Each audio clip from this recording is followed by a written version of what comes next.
Another hot day for us in Denver, and it kind of snuck up to 94 degrees after some early clouds. And depending where you are in the metro area, there is some rain coming through right now.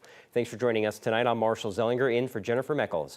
Our weather impact team is keeping a close eye on the storms popping up tonight. And I was looking at the radar, Lauren Robinson, and it looks like both Denver, Fort Collins, along the metro area corridor, that we're all in the rain right now. That's right, and we were expecting these showers and storms to push their way through northern portions of the I-25 corridor around this time of evening. So everything is going according to plan tonight. Right now, we are monitoring some showers pushing in from the southwest. They're right now moving their way through Evergreen and Conifer, slowly climbing into Denver. And then we have another round that's already pushed its way through portions of Denver, now moving northward through Loveland into Fort Collins. What we're looking for with all of this is, of course, going to be some heavy downpours. You can see that part from the radar, but what you can't see is we're also going to watch for some gusty winds with these showers and storms pushing through. Maybe a few lightning strikes here and there, but all in all, the heavy rainfall, gusty winds, we're going to watch for that through the rest of the evening as we wait for these showers to move on out. So I'll have details on what your week ahead will look like with cooler temperatures for you just ahead. A stray dog that may have been shot in the face is finally receiving treatment. Denver animal protection officers had been trying to get the dog since April, and along the way, it avoided officers and at some point reportedly got shot. Last night, with the help of some Good Samaritans, the dog was caught and cared for. He's now being treated for a wound on his face and a fractured jaw. Not clear from the update if the dog had actually been shot, but vets at the Denver Animal Shelter say they did have to remove 2 pieces of metal from his jaw. We are told the dog is alert and in good spirits. Rescue crews found the body of a missing paddleboarder in Rampart Reservoir early this morning.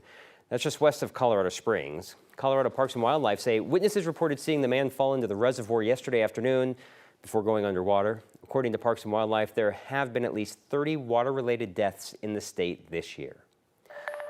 Tomorrow, jury selection will begin in the Boulder King Soopers case. The man charged with killing 10 people at a grocery store in March 2021 has pleaded not guilty by reason of insanity. His lawyers say he did not know right from wrong that day. The case was delayed for more than 2 years after doctors determined the shooter was not mentally competent to stand trial. Last fall, the judge ruled that after treatment, the shooter's competency had been restored. Jury selection starts in the morning.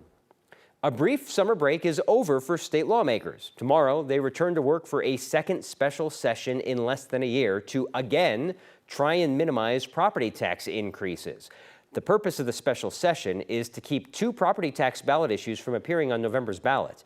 Those ballot issues would limit future property tax increases and could cost the state billions to backfill local governments and school districts if property tax dollars get reduced. By holding a special session, lawmakers have a framework to lower your future increases a little more, and in exchange, the conservative group behind those 2 ballot issues will remove them from the ballot. Earlier this year, lawmakers changed the math of how property taxes are calculated, creating one math equation for schools and another for local districts. And at a Property Tax Commission meeting Friday, the state's property tax administrator explained how the new math is making it harder on smaller counties. I just want to put this in perspective. We have some assessors, at least one I know of, that has an assessor and a part-time staff person. That's it. 1 2/3 people to do all of this work.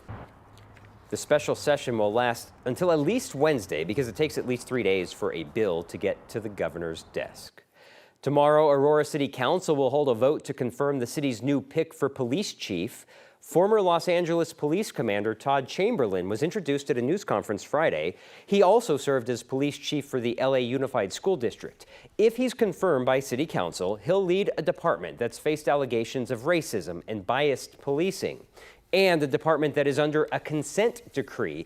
Consider that a legally binding reform plan.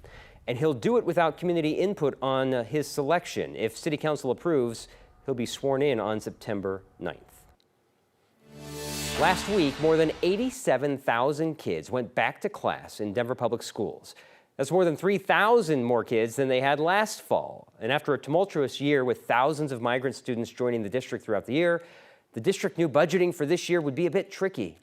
9 News reporter Rachel Krause joins us now. And Rachel, what exactly is making this tough?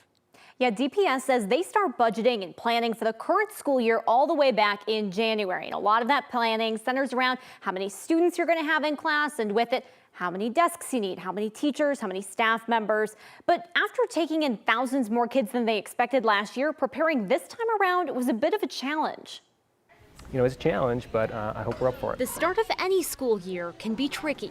Are there enough teachers, enough desks? For Denver Public Schools, Chief Financial Officer Chuck Carpenter says planning for this year has been challenging because of how strange the last school year was. Literally last year, a lot of people will say things like unprecedented, and it's an overstatement, but it really wasn't. We never had a situation where we had way more kids in January coming into the district than we had in October. As migrant families made their way to Colorado, more than 4,700 new-to-country students enrolled with DPS throughout the last year. About 3,000 of those kids coming after the state's October count that determines how much funding schools get. Andrew Huber, director of enrollment with the district, says that's nowhere near normal. Very, very unusual.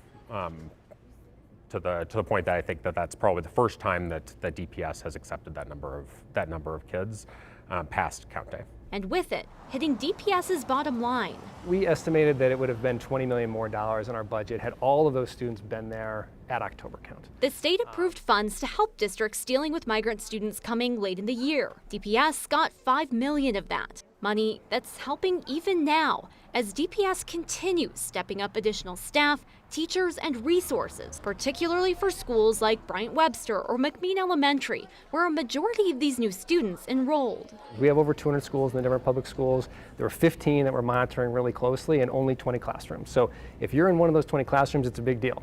That's not the entire system, and we're trying to focus our energy in those places that we know need it the most. With students back in class for this school year, DPS says staffing levels are high, and they're in close contact with the city in case more migrant families arrive, ready for any new students coming in. I mean, we certainly are more prepared than last year, and I hope that we do a good job for the students and the families. We certainly have a good playbook to run, and hopefully we can respond.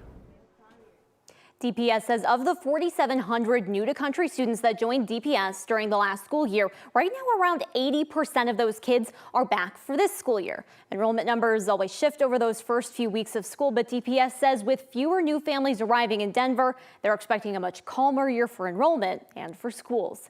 Rachel Krause, 9 News.